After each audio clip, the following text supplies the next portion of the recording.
I got some feedback on my videos, and from only one person. Apparently they need editing, which I agree with, and also that the last video I did on the first feminist self-defense group that I was in, that I was basically speaking on a too abstract level, and I think it's really good with examples in order to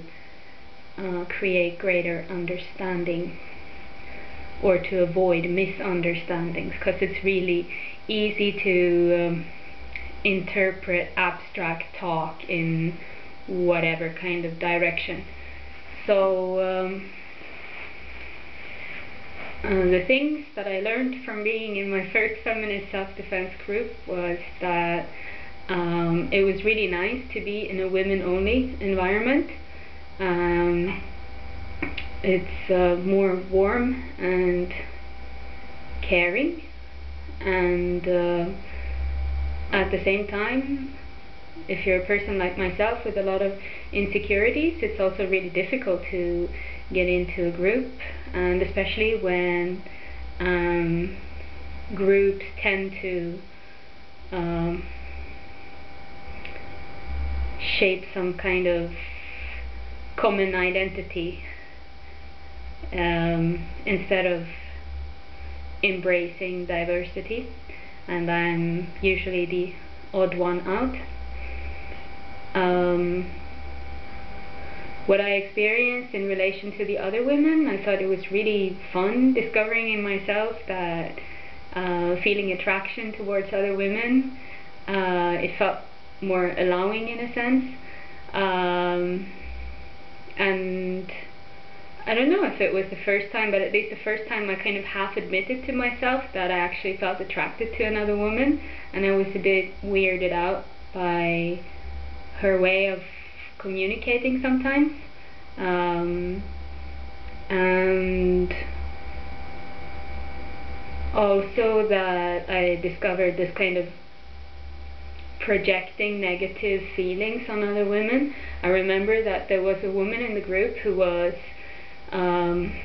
really extrovert and taking space, and I was really annoyed by her, and in the same way that I have been taught not to allow myself to take space, I kind of projected the same kind of feeling on her, that she should know that she shouldn't take that space, and it was really strange to have to reflect on that, because she came with a lot of suggestions that were really good, and still I had this kind of negative feeling towards her, which is really related to women's place in this society. Other things, that the three women that started the group, I noticed that I immediately kind of put them in some kind of that I gave them kind of high status somehow.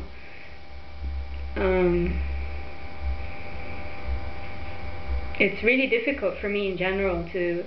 not categorize people depending on what they look like or how they express themselves, or so I do notice that I make all these categories, and I listen differently to different people. So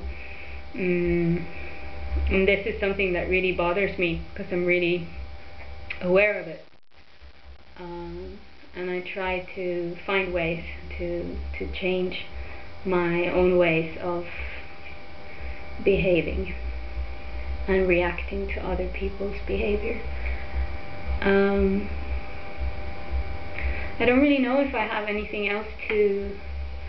share about that group,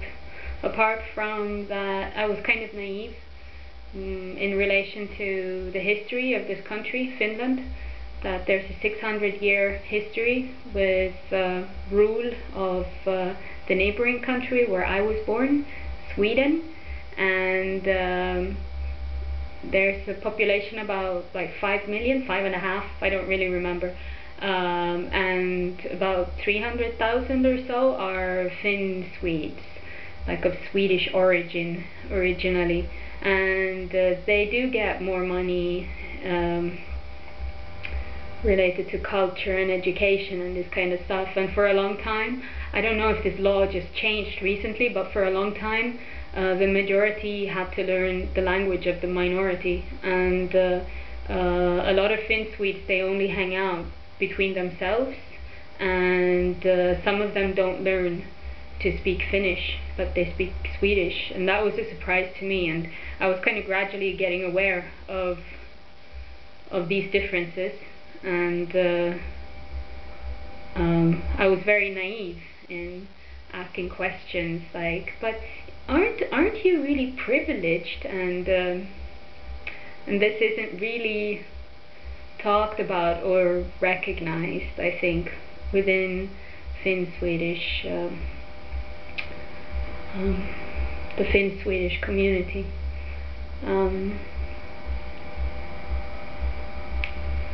And that was a problem for me, because my parents are Finnish speaking Finns, and they moved to Sweden in the 60s to get some work, and then I've been called Finn bastard and stuff like that when I was a kid. And then when I moved to Finland, all of a sudden I was treated differently because I speak Swedish. Well, then coming from Sweden, Finn Swedes in this country, they are called the better people, kind of in a distancing, kicking upwards kind of way from the Finnish speaking population. But sure, of course I recognize that there is also